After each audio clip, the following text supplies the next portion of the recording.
The Baudelaire children finally meet Uncle Monty. Not everybody makes it out of the reptile room alive. Plus, we have a very special guest here in the studio, so stay tuned.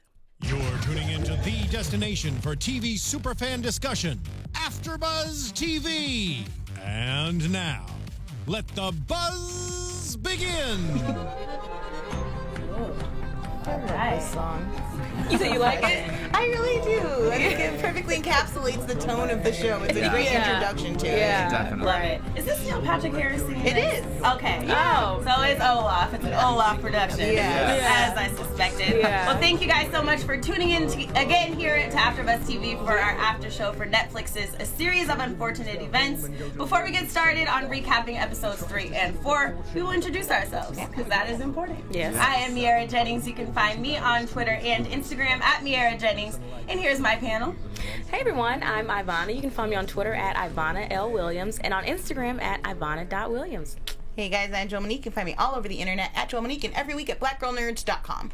What's up, guys? It's Dakota T. Jones. You can find me on Instagram, Twitter, and YouTube at Mr. Dakota T. Jones. And last but certainly not least, our very special guest here, Miss Cleo King, who plays Mrs. Eleanor Poe. Welcome. Good to be here. Thank you so much for joining us. Where can the people find you on Twitter, right? At Cleo King Actress? You got it. Perfect. Oh. Yes.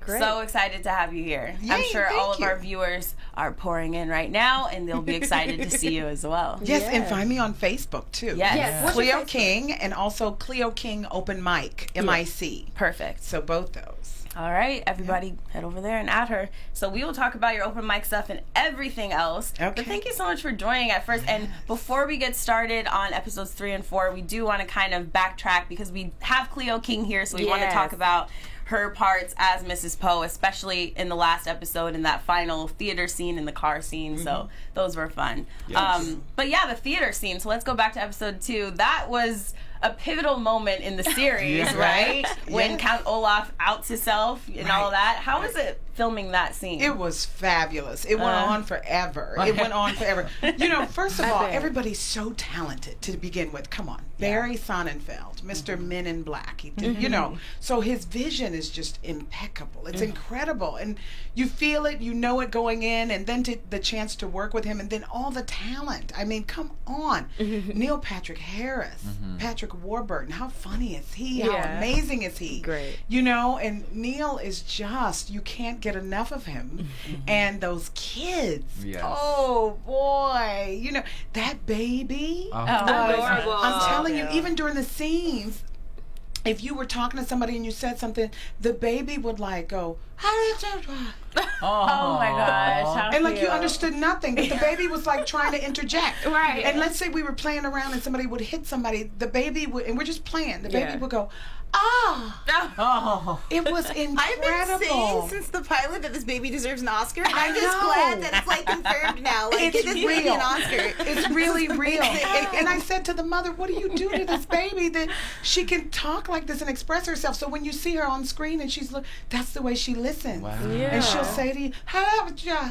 And you're like, That is what the too hell funny. is that? How do you do? And she's so like in it, like she's in it to win it. You know, Yeah. just because she's a Yeah. baby, that's on you that you don't understand her. exactly. That's on you. She That's knows your what she's stuff, saying. right? That's your stuff, honey. It's really amazing. And my then the gosh. children.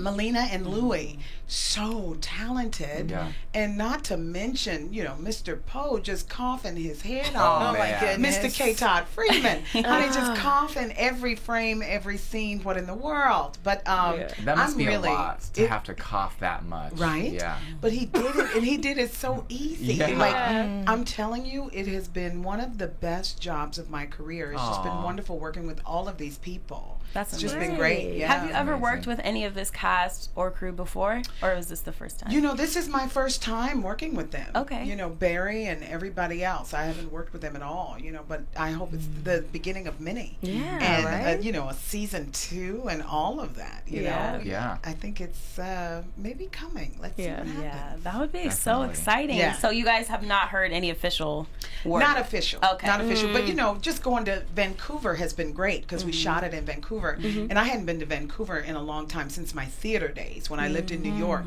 and to go back, and I'm not a shopper, but when you stay in the hotel and you walk to breakfast, you pass like 5 incredible stores and you have to go in.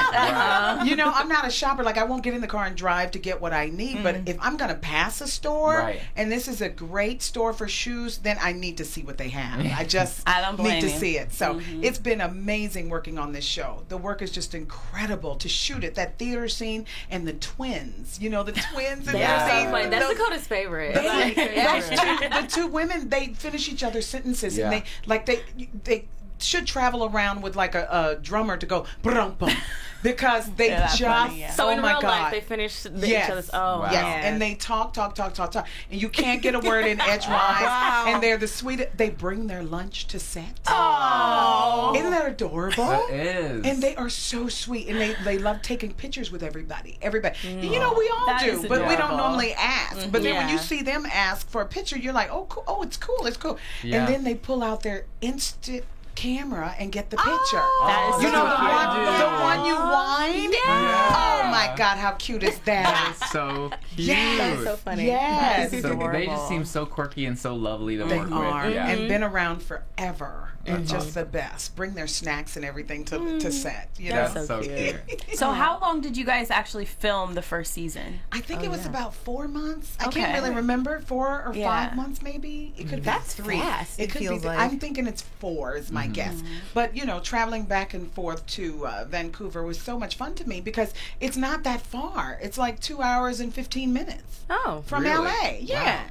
Now in my mind, Canada was like a 4-hour flight. Yeah. You know? That seems so far. Just because it's in my mind. But when you get in the plane, literally, it's 2 hours and 15 minutes. Wow. Awesome. I did not realize that. That's crazy. Yeah. That's awesome. And the work was so much fun. And the makeup crew, you know, you go in there, coming from LA, you walk in and there's nobody who looks like you, and you say to yourself, oh hell, here we go. Here we go. And honey, those women, they did my hair and makeup like a motor scooter. Oh baby. I was so happy with my hair and makeup. You know, coming from Mike and Molly, right? Yeah. With the gray wig, the grandma makeup, the 70s lingerie grandmama, all of that. You know, you finish that series after 6 years, you know, and then you say, okay, so where do I go? What do I do? Right. And then this comes up, and then they, you know, put me in the hair and makeup, and I'm like, yes!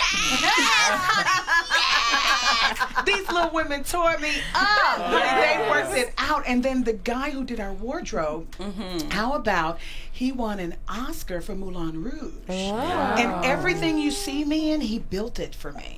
He built it for me. Now, this is what I said. Special. When I know, right? When they said to me, well, you got to be measured. Can you send us your measurements?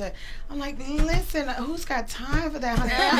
I'm not walking around with my measurements. So, yeah, I'm calling my publicist and my agent and my manager asking if you got my sizes. It's like, you would think I would have it in my phone. Okay, I don't, right?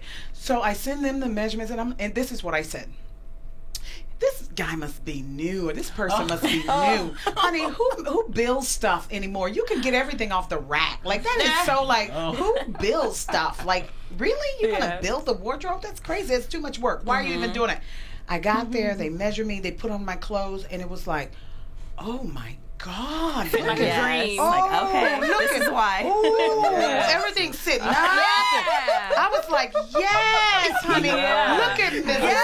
Poe, baby. Mrs. Poe is living the life. I was so like, oh my God. And he won an Oscar for Moulin Rouge. Anybody who saw that, oh, please, honey. Immaculate. The wardrobe alone. But come on, you don't win an Oscar for nothing. That's right. So, you were feeling yourself. Definitely. I am so happy to be a part of this cast, and really, I had no idea what it was going to be, because you never know. You don't know what it is when you're working on it. It's like when I shot The Hangover, the first one. You know, when the kids are tasing the guys in the classroom, I'm the cop in the front of the class, and people said to me, did you realize how special that was when you were working on it? I said, not at all. I said, all the guys thought it was so funny, and I thought to myself, okay, this is funny, but is it really a hit? Is it really, you know, that funny? And when I went to the movie theater, I laughed so hard at my own stuff. I was one of those like laughing in the movie theater like, yes, honey, yes! And I went with a group of my friends, and it was so not right because I was laughing so hard because then I appreciated it, you know? So I didn't feel, but I can tell you this, when I got to the set in Vancouver, I did feel how special A Series of Unfortunate Events is. Lemony Snicket, no doubt in my mind, I felt it when I saw the sets and when I saw the wardrobe and I got there and tried on my wig. I was just so happy to not be in the gray wig anymore. You know? But then for it to look great on me, so I did feel how special it was right away. I do have one last question. Whenever I read the books and I envisioned Mrs. Poe, I had something that was a little bit different. But then whenever I saw you, I'm like, she embodies this character perfectly, just beyond my imagination, honestly. Yeah, you're welcome. And so whenever the kids arrived there and they have just lost their parents, or they found out they just lost their parents, was it hard for you to kind of portray Mrs. Poe as just being detached from it, like, or that'll make a great headline. And it was just so eccentric. I'm like, does she not even care? Like, was that difficult for you? You know, it's not, because I'm a person who loves with her whole heart. But I am so career driven. Like, you know, I can be sick as a dog in the bed. Oh my God, I can't move, I can't speak, I can't talk, nothing. But let somebody call and say I got work, girl. Let them call and say I got work. I feel better. My head don't hurt. My throat don't hurt. So the fact that these kids' parents died, honey, I'm thinking about my magazine, my newspaper. I'm thinking about my newspaper. It's my career. So yes, everybody wants them because of their money. We don't want them because of their money. And my kids are the special ones. My kids are important. And you know, I'm a mom. I have an 8-year-old son. And I really know that feeling of my kid is the special one. And until you become a parent, you don't know that. Like, you just know people love their kids. But then when you have your own kid and you're like, God, I love him so much to, you know, get him ready, just love this boy. So when he said very detached and say it, let me hear you say it. Oh, that's going to make a good headline. You know, when you see that, you know, it's like, it was easy for me to detach because right away, my kids are special. Yours are not. I know you lost your parents, but that's okay, baby. You'll find somebody. You'll get somebody. It'll work out. All right. There it is. That's amazing. I love hearing the thought process that goes behind your character because we all have that question. Like, she's so detached, she's so unsympathetic, but it makes sense because, you know, when you think about it, a lot of parents, whether or not they want to admit it, that's how they are. It is. But then everybody's got kids, and we all feel the same way. So even on a little play date, when somebody is being so precious about their little one, you think to yourself, well, that's beautiful, because honey, I feel the same way about mine. You know, and have that. Go ahead and have that, but I feel the same way. I have 2 questions. One, I felt a lot in your portrayal, especially when Ms. Poe is saying that, you know, you guys got 2 headlines, like, and the importance of it. Do you think she wants to be on the news as much as she wants to create it? Well, I think she would like to be on the news. She loves for it to be about her and her family and her husband and her children and her life. You know, it's really about her. It really is. That's, you know, the hard thing. Because at the end of the day, your name's going to be the one on the newspaper. You got it. You got it. That's you got funny. it. And my second question, because I have to ask, did you get a chance to meet or speak with Lemony Snicket at all?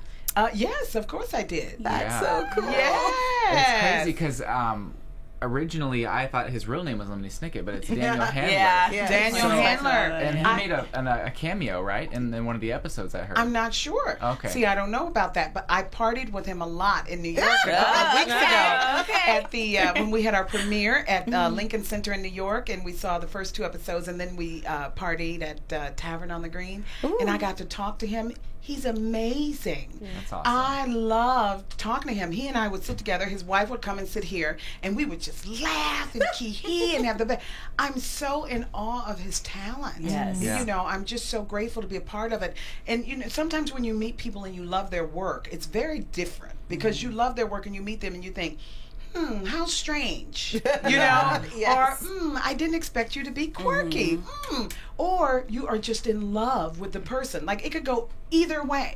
But to meet Daniel, it was like, oh my God, I'm in love with you. Like, I love who you are. I love your talent. Oh, hi, this is your wife. Nice to meet you. I love, you know, I just adore him. And his wife is so sweet, so wonderful. That's amazing. You know, and it was just great. It was incredible to put all the talent together and just sit there. Even the writer, Joe on the show, he's one of the writers, and just adored him, and realized we're not too far. We're in the same neighborhood as each other back here in LA. It's like wonderful to meet everybody. And even at the rap party, I got to hang with Alfre Woodard, I got to hang with her and chill. And Neil Patrick Harris is amazing to work with. Just amazing. We got to talk and hang on set, and Mr. Poe, my husband, he's from New York. I'm from here. We hit it off. Good. I mean, we had been working a couple of months together. We ended up going to Vegas, hanging out, That is so because fun. we have such a great relationship, as husband and wife, and it's wonderful. I got to introduce him to Billy Gardell was doing a show, who plays Mike on Mike and Molly. So he was in Vegas. I went for that, and then Ken came, and I got to introduce my old world to my new world. So it's just, I have been having the time of my life. That's amazing. Awesome. That's such a relief, I think, especially for all of us. We read the books, and Lemony Snicket, Daniel Handler was such an iconic writer for all of us. So it's nice to hear that he is awesome in real life. Awesome and so much fun. Yeah. So much fun. That is too funny. Yeah. Well, we're going to segue really quick into the episodes, and then we'll get back to you, because we love hearing all your stuff. Yeah, I know. it's Everybody so who's fun. watching I love hearing probably you does. speak. Yeah. I just get lost. I'm like, keep talking. All day. But real quick, we will segue to these episodes. So, like I mentioned at the end of last week, we talked about how the kids were now going to go to Dr. Montgomery because he was supposed to be the guardian in the first place. And so they go and they meet Uncle Monty. What were your first impressions? Because I'm like, finally, this is Asif relief. Manvi. Yeah. I'm freaked out. I love Asif Manvi. Yeah, I he's think cool. he's so great. Like, he's everything you want in an uncle. Like, he's kind and sweet, and like, he seems like he would just be a lot of fun. So I was really excited for the kids. I was like, this is gonna be a nice, brief safe bubble. Yes. Yeah. I was excited just because he's a great actor. I love the diversity in the show, and I think it's super important, and I did love to see just his adaptation of the character, and I think it was so cool because it makes sense, because how many times that he's been removed or this or that, he's like the second cousin of this and that, so it's like, it makes sense, and it was just so fun, and he was such a great actor, and he portrayed Uncle Monty exactly how I had envisioned him in the books. That's cool. Did you get to meet him by any did chance? not. Oh, you didn't? Okay, because I No. know you probably filmed the episodes so separately. Yeah. And we Okay. had several stages we were working on. So sometimes I'm over here, he's over there. Yeah. That's cool. Yeah.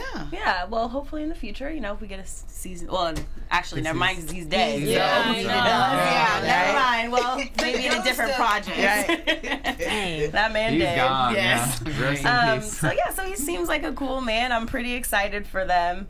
And so, not too far after that, we see the kids discussing again, why have they never heard of Uncle Monty? Right. It seems like they have no idea who these people are that their parents set them up with. So are you skeptical of him at all? Because Klaus seems like he's a little bit worried.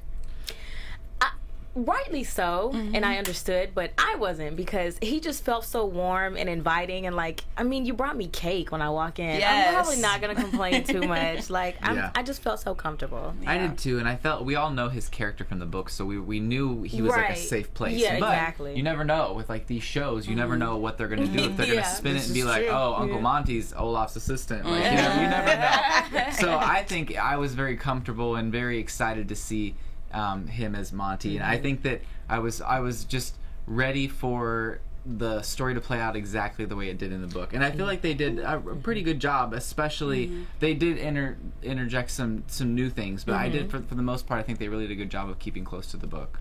Yeah. I think Klaus has a right to be suspicious, though. Like, I hope that he never loses his suspiciousness. Yeah, It's important, because crazy people are after you, man. yeah, It's true, especially when they realize that the labyrinth design is the same eye design that is on Count Olaf's tattoo and all of that. Yeah. So it's like, okay, you got to keep one eye open here at all times, because you never know what's going to never happen. know. Definitely. And sure enough, things do take a turn, because Stefano arrives, after Uncle Monty's assistant is mysteriously, I don't know, he disappeared. We assume murdered. We assume murdered, which we later find out is true. Yeah. What do you guys think about Stefano's wardrobe and his look? I could love not it. stop laughing. I That like was the so fact that he funny. can't keep the accent if the glasses aren't on. yeah. Like, that's my favorite part of that characterization, is the fact that he's like, hold on, let me just, okay, now I'm fully in character.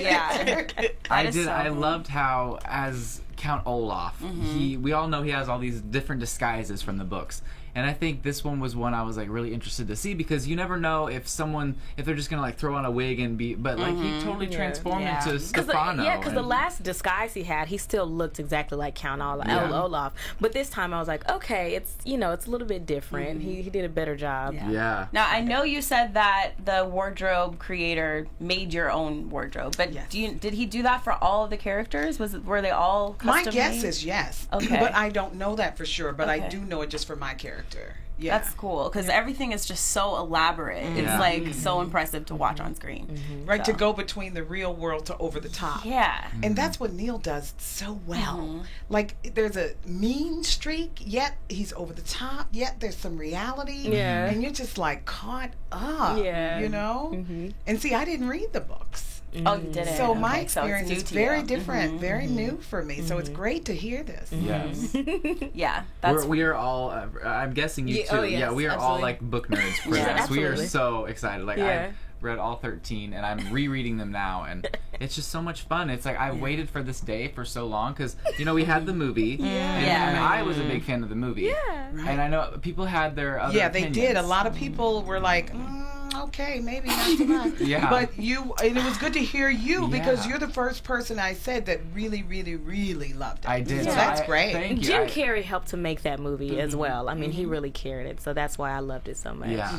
So I was ready for the story to be continued, because we, it was just one movie and that was it. So I was waiting for this day. Yeah. And so whenever I found out Netflix was doing it, I was like, this is cool. We're going to be able to kind of dive deep into this and have a creative space to really go for it, and not just have like a one movie type of thing. We're covering 4 books in one season. Yeah. So that was really exciting for me. And so far it's really just been everything I could have dreamed of. Yeah. Oh, great. It's Yeah. definitely been satisfying so Yes. far. Great. Especially, I know, I'm going to say it again, I was not the biggest fan of the movie, but I've really, really been impressed with the series so far. Oh, good. So I'm That's very great to excited to hear. continue. Yeah. Thank you. So Stefano, what was I saying? Yeah, so we see that obviously he is Count Olaf, but for some reason, it seems like Uncle Monty's not catching on that quickly, And I'm like, okay, yes, this disguise is so elaborate and it does make him look different. But we see that later on when the kids try to talk to him about it, we get an inkling that he does know that maybe he's not who he appears to be. Yeah. Which is good, which is a relief. Why do you think he didn't want to call the authorities at that moment? Because it's part of something larger, and I think he prefers to take care of matters by himself. Yeah, he definitely seems It might like have also that been guy. ego. Yeah, he definitely wanted to crack, the case on his own. It was so obvious. Which can be understandable. It's fun to kind of figure things out on your own. I guess. But probably not If when your there- life is if in there's a danger. fraud in my house, Yeah, I'm that's gonna a like little look There's for like help. a weird guy in my house, like with a knife chasing my children, I might want to call the I'll authorities. call the police. Yeah. Yeah, That's especially after he drops that lamp on his head out of the window. You Yeah. gotta go. Like, all right, Get out. I am not safe. I must call someone. Yeah. But still, he's like, I minored in criminology, so I got this. I laughed at that because I Yeah. almost did that too.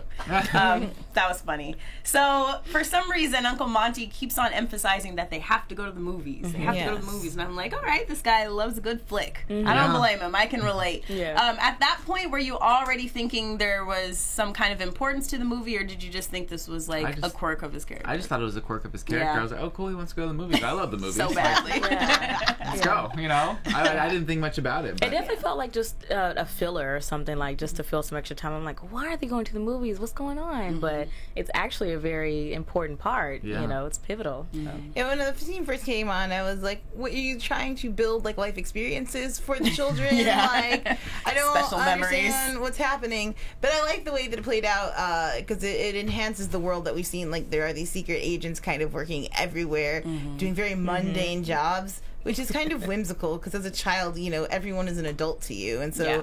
the possibility that they are secret spies, it's possible. It's fun. Yeah, and I must say, before we move on to the movie scene, which is one of the bigger ones in these 2 episodes, that scene where they go into the reptile room and Uncle Monty is introducing them to the different animals, and the part where the deadly viper jumps out, that was actually really cool. Yeah. Don't you think that was I cool? thought so too. I thought that was I cool. like snakes. People think it's weird, but I it's like like I do. I had a few snakes They're so in 5th pretty. grade. They're so pretty to Yeah. me. That's why. Really? Yeah. Interesting. I thought that could have been like a 3D glasses type part. Like, that was Yeah. pretty cool how Oh, they did that yeah. and then cut to Lemony Snicket. Right. Yeah. I just thought that was very well done production-wise. Me too, I agree. Just a note. Nothing, we'll leave it at that. So now the movie scene, which is important. So they go to the movie. Of course, they have to bring Stefano along because they cannot leave him alone. No. And Stefano also wants to go, I think. He didn't want to go. He didn't want to go, yes. He didn't want to go, but they made him go because they must keep an eye on him at all times, which is understandable. Yeah. Right. And the scene is so funny. That poor old woman, they just ruin her time. You know, the one that's saying, I wanted to come to the movie because my life is boring. Yeah. And they're just the whole time talking loudly and walking in front of her. Right. I don't know if you guys thought, I just thought her character was so funny. Yeah. I know. At first I was like, what are they doing? But I was like, they put in this like little old lady who just wanted to go to the movies and have somebody to talk And bless to. her heart. She was so happy and enjoy it. I know, that was funny. So finally the movie starts and it has subtitles, even though it's in English. The subtitles are in English. Yeah. What can you do? That was funny to me. That made me laugh. So Uncle Monty pulls out his spyglass, and now we finally get to put the pieces together because it's similar to the one that Klaus found. And what were you guys thinking when he started looking at the movie with the spyglass? What did you think he was looking for? I'm not gonna lie, it took a while for me to catch on. I'm like, what is going on? And I was like, oh, it's messages. Okay, it's codes. My bad. Yeah, Sorry. can he not see the screen? I thought that was really neat because we see like the subtitles, and then when he looks through the spyglass, the letters come together, and it says like "run" or "danger," get the children Take and the take kids, them to Peru. And so he's getting this direct special message from someone higher up. I'm guessing Jacqueline and Gustav, rest in peace. Yeah. And I think it's too. really neat. Instead of just like sending him a telegram or sending him something, like they're just like, let's do it over the screen. Let's make a big production about it. Let's do it in plain sight. Yeah. So that was cool. Yeah. Now, Sarah, did you get to meet Sarah Canning, who played Yes. Jacqueline? Yes. She's awesome too. I really like that there's so many cool female characters, even though it's the same as the book. But I 'cause like we were the in portrayal. The scene together Yeah. in the theater. Oh yeah, that's right. So definitely so we you got to have, hang out all day, long hours, and I saw her in New York. So I thought she was great. Yeah, Yes. yeah, she's Really great. Yeah. Yeah. I was very happy with her because she actually, from what I remember, she wasn't too heavily involved in the books. So it's kind of cool that they're giving the character like a life of its own and being able to kind of see people behind the scenes working towards trying to save the children, because in the books a lot of times it's like you feel like it's hopeless, Yeah.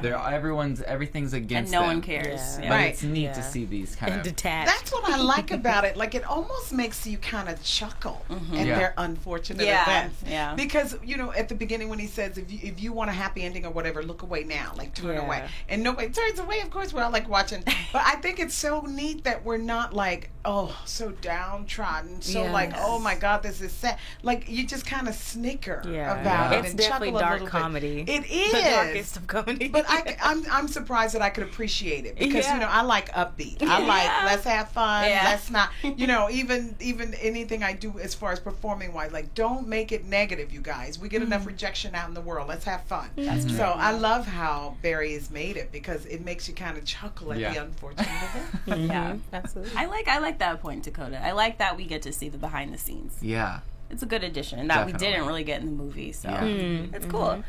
So why do you guys think that the kids didn't ask him what he was doing with that thing? Because the whole time I'm just wondering, like, why don't they just ask him? Did they not see what he was doing with the spyglass? I feel like Montgomery is one of those. He's just an eccentric, and I think Glad maybe they're they're like, just okay. like, all right, bro. Well, Yeah. enjoy the. You really want to Do come to you? movies and have fun, I guess. Yeah. He's really maybe he was trying to see the detail on someone's like clothing. Maybe thought it was just a telescope. They were trying to. Poor he was trying guy. to Yeah. really get a view of what was going on. But I know. Yeah. I think that they kind of knew there was something else going on at that time, and they were just looking straight forward. That way, they didn't attract Olaf's attention. Olaf was already kind of seeing what was going on, but I think they were just trying to remain still and act like everything's fine, so that way it didn't draw attention. Yeah, so we see that the message says, danger, take the children, SS, what was it? Prospero.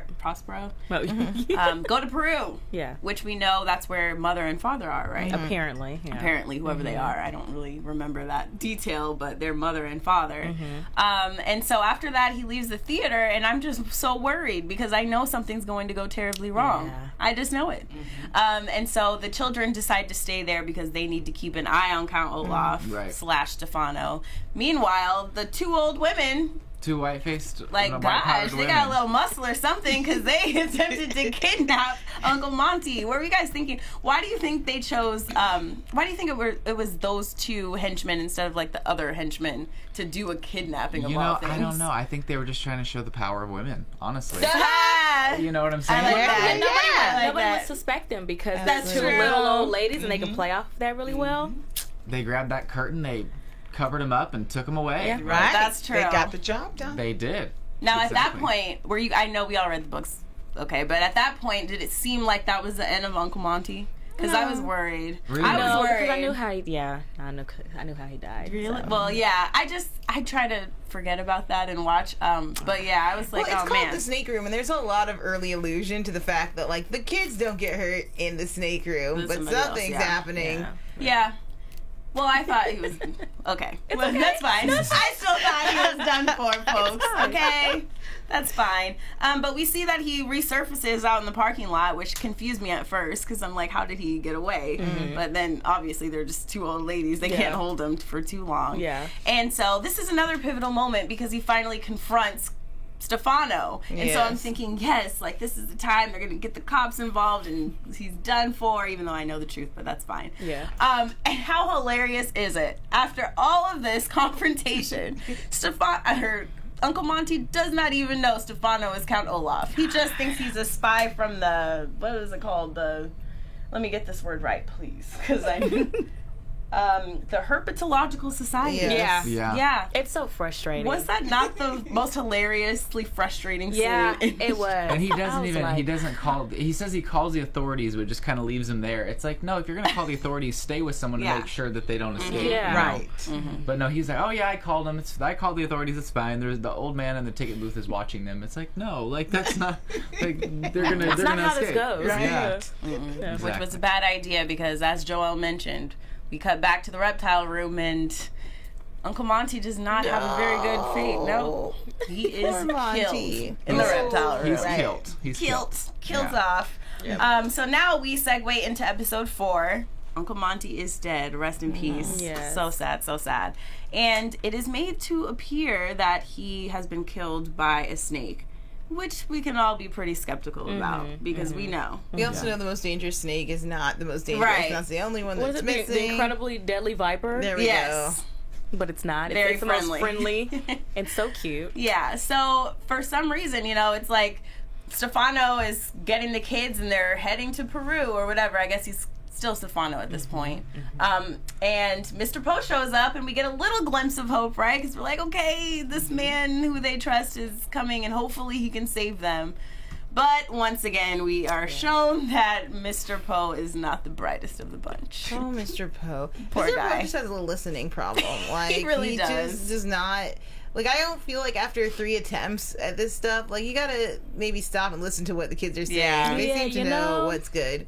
Yeah. He's very detached, Yeah. just like Mrs. Poe. They're perfect together, Yeah, you know? they are. They make quite the pair. Don't Birds listen. of a feather, honey. Yeah. Yeah. So they go back to the house. They tell him that Uncle Monty's dead. The nurse shows up, which is another hench person. Hench Yes. person of indeterminate Yes. gender. Gender, yeah. Thank you. Oh. Followed by the rest of the hench people.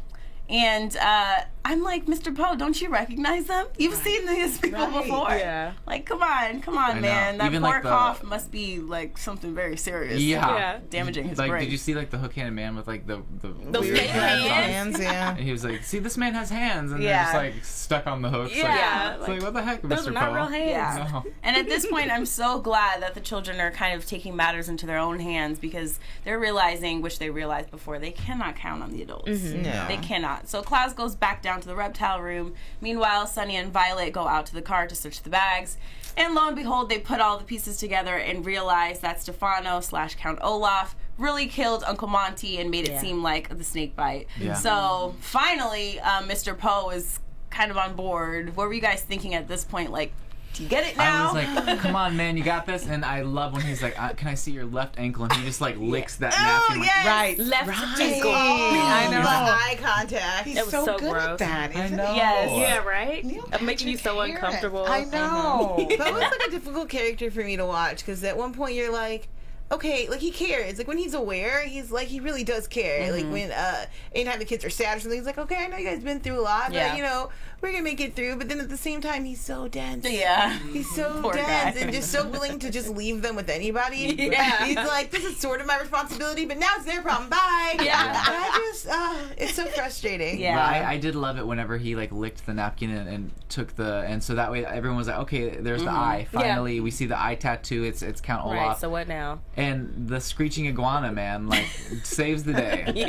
Yeah. Sure does. But unfortunately, Count Olaf is still not captured. No. Yeah. So really nothing is resolved until he is captured.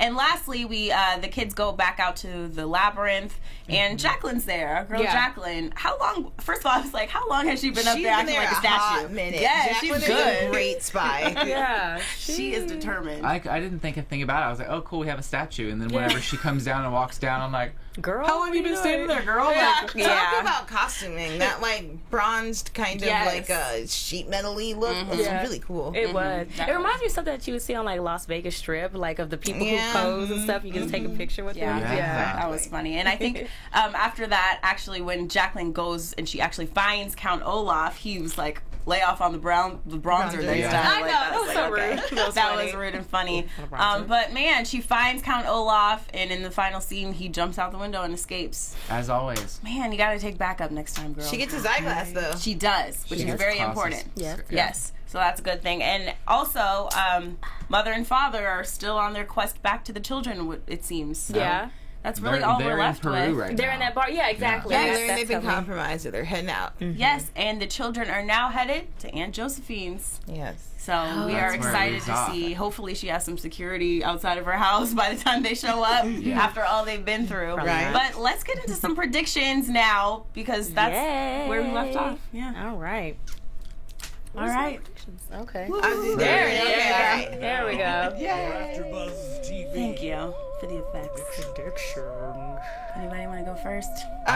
Go for it. Okay, I was gonna just say I really think that Aunt Josephine is gonna be that quirky, like very like, oh well, don't touch this because that's gonna explode. Or I think she's gonna be very nitpicky and very finicky. So you think And they'll stick to the book? I think they're gonna stick to the book with this. Oh man, Aunt Josephine always troubled me in the books. Like, it's just hard, dude, because she's like, you know, she's a really tough cookie, and then like all of that guy, and it's a relatable story. You know, she suffered a lot of trauma, so it makes sense. But at the same time, like, I don't know, I'm hoping they bring some spice to her. I hope that maybe you get to see her kick a little butt before you know events go down. Yeah. I hope so too. Yeah. She bothers my anxiety. Like, oh God, do something. Yeah. I'm not sure, but I don't think the kids will really take to Aunt Josephine the way that they did Uncle Monty and Probably Justice not. Strauss. So that's going to be unfortunate, having to warm up to somebody who won't really like warm up to them and won't make them feel welcomed and loved. Yeah.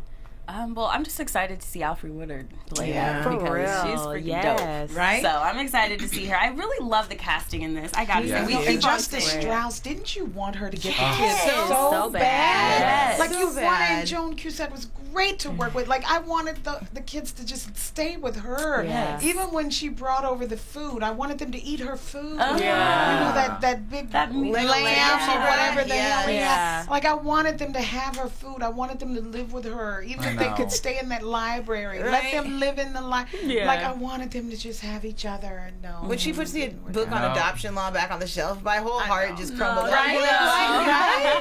Exactly. It was so sad. Yeah. I was really hoping that she was going to be able to adopt the kids, just because I know. she seems like the perfect guardian. Because she Yep. was just so in it with them. Right. She wanted to make them feel special and loved, and that's exactly Definitely. what a parent Right. needs to do. And Yeah. so, And even Absolutely. if she just kept them, I was okay if the adoption wasn't final. If she just kept them, Yeah. yeah, Just until for they figured safety. stuff out. Yeah, just keep them because with her, all of the ways she talked to, like you knew she would be good for them. Yeah. You just knew because she was Very so comforting. fairy tale, honey. Yeah, so you knew absolutely. she'd be good. I don't really remember if she comes back from the books. I haven't read the books in so many years. apparently she does She very does? very briefly Yeah. in, like Okay. in a later book. Well, I'm looking forward to that. Yes. When Awesome when is your next predictions. episode?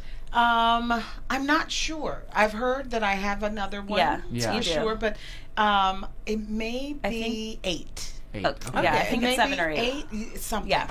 I'm not sure. I'm Don't ready. quote me. I'm very excited. Okay. But let's cut back to you, Miss Cleo Gang. Let's do it. So tell us a little bit about the audition process for this series. Like, how did you go through that process? I went in, I auditioned, and then I didn't have a callback, which was amazing. I went in and they put it on tape, and they said the director's gonna look at the tape and then we'll see what's gonna happen. But it was an audition, that I went in and I saw everybody I know. My friends who have commercials, my friends who have series, there was 8 of us out there. And you know, when I first came to LA and that would happen, you were just like, oh child, please. Okay. You could close your eyes and pick one. Why do they call all of us on there for this job? And you think, this is what you think, but you know better than to say it.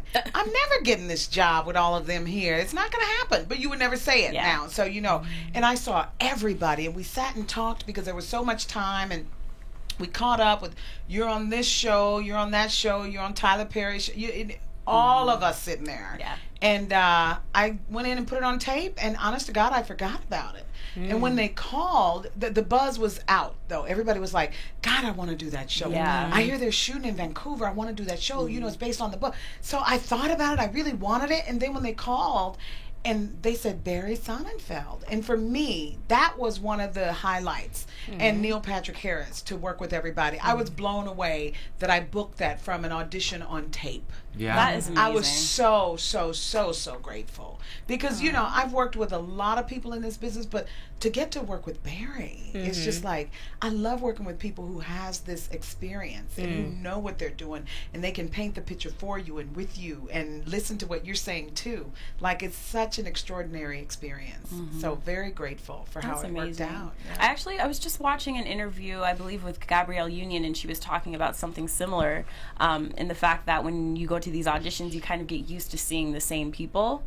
Is this something that you find comforting, or is it something that is kind of off-putting to you that it's always the same group? It's both. Yeah. And very much both. Because, you know, like a lot of my friends, and I'm one of these people, if I don't get it, I sure hope you do. Yeah. You know? But when you run into the same people all the time, it is kind of like, girl. Yeah. You know, you just, it's naturally, that's what you feel. And sometimes you walk in, you say, oh, here we go. You know, we see each other again. But the part of it is that, you know, this is what I know. What's meant for you, I can't get it. Yeah. And what's meant for me, you can't get it. Right. So you can go in there and turn somersaults. But if it's meant for me, it doesn't matter. Right. So you show up and you see your friends and stuff, it's great. But then on the other hand, you just wish she wasn't here, because her series ran well, honey. Yeah. You know, it ran really well. Yes. And it used to intimidate me when I first got to New York. But, you know, now my friends are like, oh, Cleo's here. Y'all can forget this gig, girl. You know, but we all feel that way about each other. Yeah. So. Yeah. That's amazing. Sweet.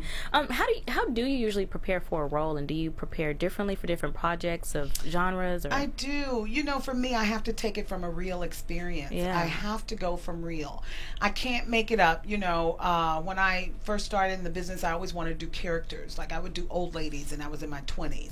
Well, nobody's going to cast me as an old lady really in my 20s unless I'm in the theater maybe. But I always take it from something real in my life, whether it's my mom, whether it's my dad or my grandma or my cousin, or that crazy aunt who is always acting out at family functions. Yeah. I take it from that, you know, or the sweet, when you talk to the sweet. I remember, you know, there are people in my family who used to, we call it nice nasty, you know, and that's Mrs. Poe. Very easy. Yeah. Let me hear you say it. That's real. Say it. So I always go from something I've experienced. And if I need to do research, I will. But definitely that's how I do it. I go do the research, but then I think of who in my life have I experienced this with. Yeah. Was this like, what is it like working on like network TV shows versus Netflix? For me, network TV shows, we get in there, we do it, it's quick, it's, you know, and then to fly to Vancouver and then to go do Netflix, it's very different. You know, I flew for the first time coach. Wow. To Vancouver to shoot this Wow. show in my career. Yeah. And I have been acting 32 years professionally. My first TV show was The Cosby Show. Wow. And my first movie was with Will Smith, 6 Degrees of Separation. And for the first time, I flew to Vancouver coach for my job, because there's a new thing with the union. If it's less than, I think, 3 hours, they can fly you coach. Never heard of that in my life. Never, ever, ever. But I wanted to work with these group of people, so I took the job. So it's very different for me than to work with network and then Netflix, because whew, I flew coach. Yeah. Right? That was a good indication to be like, all right, they got me. I'm Right, good. right, Cool. right. Netflix is nice. Yeah. Right, right. But Yeah. you know what? I love the group of people. And for me, it's about the work. If I get work that I really enjoy, I will go coach. I will do things that normally I wouldn't do because it's about the work. I'm not chasing the dollar. I want the experience. And this show has proved to give me that. It's been beautiful for me. Tell us about the Cleo King open mic. Oh yes, as I break out into a little sweat here, so I have to dab a little. All right. Cleo King's open mic. As I get this, did I move it? Okay, Cleo King's open mic. It happens every Thursday night at Two Roads Theater, which is at 4348 Tahunga, and we've been doing it. This is our 5th year at Cleo King's open mic. We did a year in Burbank, and then we've done 4 years right here in this place at Two Roads Theater, and that's TWOROADS, and we're 4348 Tahunga, and it's incredible. We do acting, singing, dancing, spoken word, comedy, poetry, scenes, instruments, and monologues. So it's everything. We do 5 minutes. Everybody gets 5 minutes, and at 4 minutes you get the light. So it's so much fun because That's awesome. so many people want comedy. Yeah. But then when I've heard comedy for an hour, oh my God, I'm worn out. I'm worn out. I can't. So we have people come up and do a song, spoken word, poetry, monologue. It's so much fun. And we have a great time. It's every Thursday night at 8 o'clock. The house opens at 7:30. And boy, have I made some incredible, incredible connections. I bet. One guy came in and sang a song.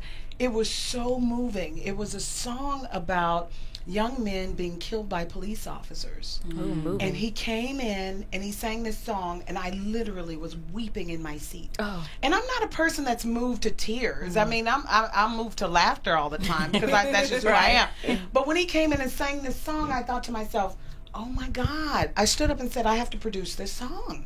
I've never produced anything in my life. This man sang this song. We have gone in the studio, we recorded it, and we're getting ready to shoot the video. Wow. It's so What is moving. it called? What's his his name? name? Is Patrick Outlaw, this Okay. guy, and the song is called Let Him Run. It's like, you don't have to shoot him, you don't have to kill him. Let him run.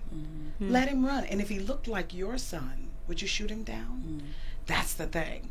And so we are now about to do the video. So that's one thing I'm working on. Oh, chill. Producing music.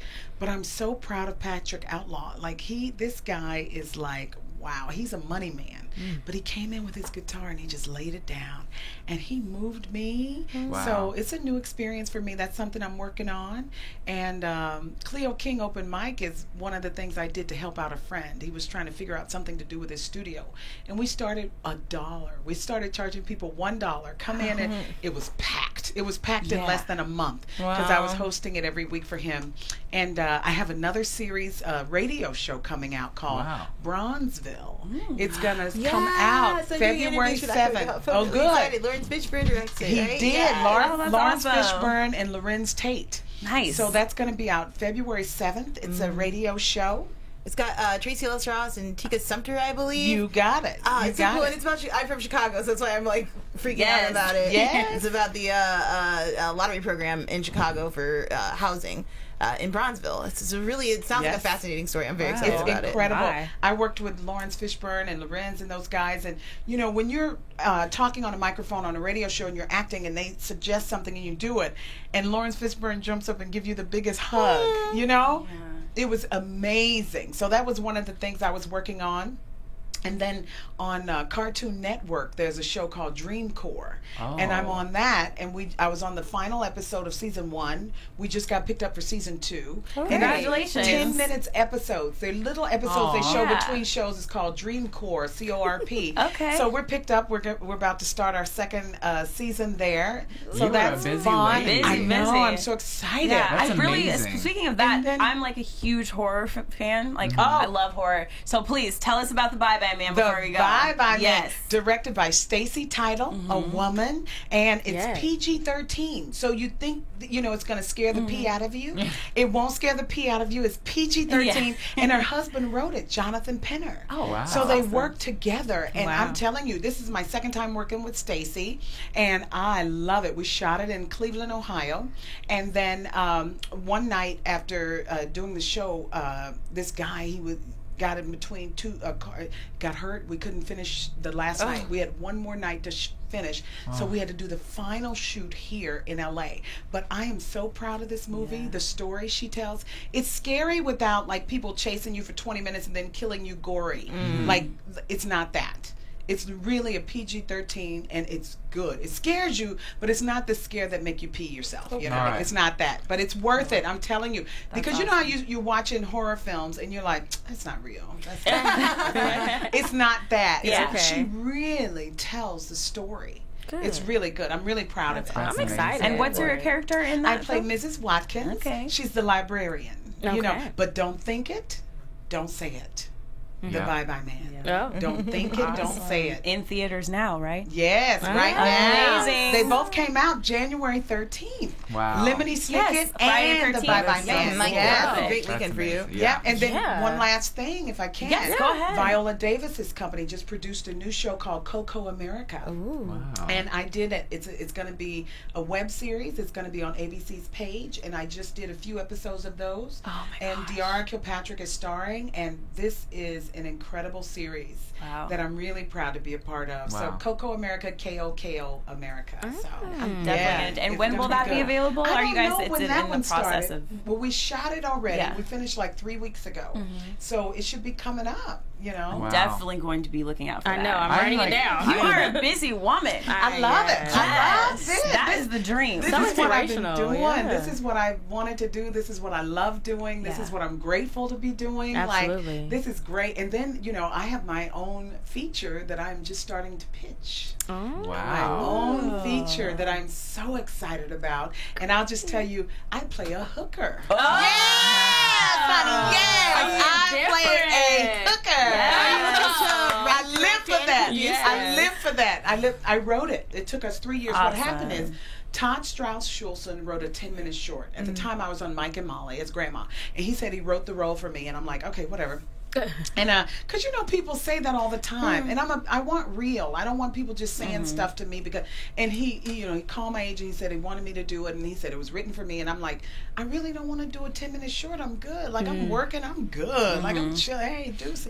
And then finally he called back 3 weeks later, and then I said no. He called back 2 weeks later.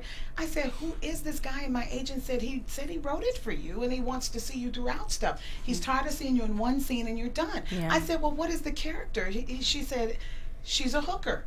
I said, oh my God, yes! I'll do it. She goes, you haven't even read it. I said, but I live for it. I am that character. But here's the funny thing. When I prayed and meditated about moving to LA, because I lived in New York for 10 years, it was revealed to me that the role that was going to be right for me and that would expose me to the world would be a hooker.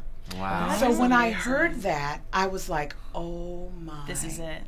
This is it, baby. This is it. There we go. Make no mistakes anymore. This is it. So I knew. Yes. I knew. Love So I it, got together love it. with Todd Strauss Schulson, did the role, and fell in love with her. And I said to him, what are we going to do with her? We can't let her go. He goes, listen, I make 2 movies a year. I'm good. I directed Harold and Kumar's Christmas. I'm good. I said, well, can I have the character? He goes, sure, you can. You can have her. So he gave her to me. And so for the last 3 years, my buddy, Billy Tyler, and I have been working on this full-length feature. And we worked with several other people. We hired a real writer to clean it up for us because we've never written, a full. So I'm very proud of it, and I'm just now starting to pitch it. Wow. That is so awesome. Well, I am look so forward to seeing unbelievably it. impressed Yeah. right now. I love that it was revealed to you in prayer. I know, right? Hooker. But And then it came true. You were like, God, am I hearing right now? Is it, okay. You sure? I'm telling you, when I meditate, when I pray, the stuff that is revealed to me, I'm always like, I don't know if this is right, Yeah. but I just trust the process, and I Absolutely. keep showing up, and I keep doing what I'm supposed to do, and treating people like you want to be treated, and it's Yes. always revealed Yeah. what it's supposed to be, and sometimes it's sprung on you, and you're like, whoa, didn't nobody tell me that? But, you know, for the most part, you know, you get it. You get it. I just love how happy you are, how positive, how humble. I'm very proud of you. Like lighting up the whole room. So proud. I can't wait to see everything that you've told us about. I'm going to be there. I feel so honored that you even came to join us today. I'm so impressed. Thank you so much. I'm sure everybody who's been watching, I'm sorry we didn't get to the chat roll. We've just been so consumed in this one. I'm so sorry. But thank you so much for joining us. Please, everybody, make sure you go check out all of her projects. We'll make sure I'll make a comment and link everything and go follow her on Twitter, and we'll get to that. But again, we will be back next week for episodes 5 and 6.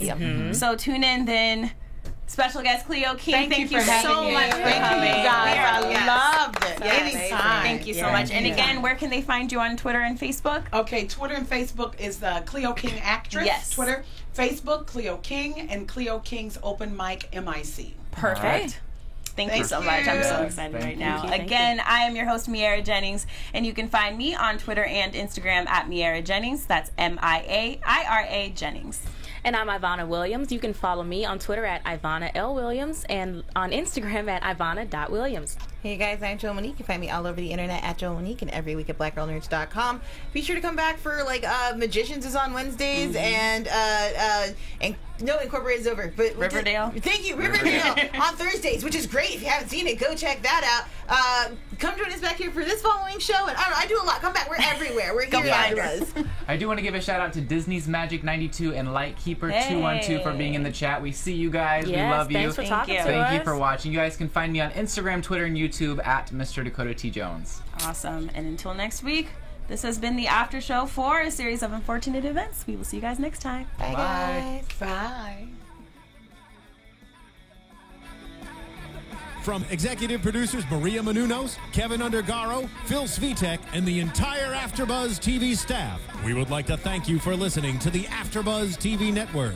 To watch or listen to other after shows and post comments or questions, be sure to visit AfterBuzzTV.com. I'm Sir Richard Wentworth, and this has been a presentation of AfterBuzz TV. Buzz you later. The views expressed herein are those of the hosts only and do not necessarily reflect the views of AfterBuzz TV or its owners or principals.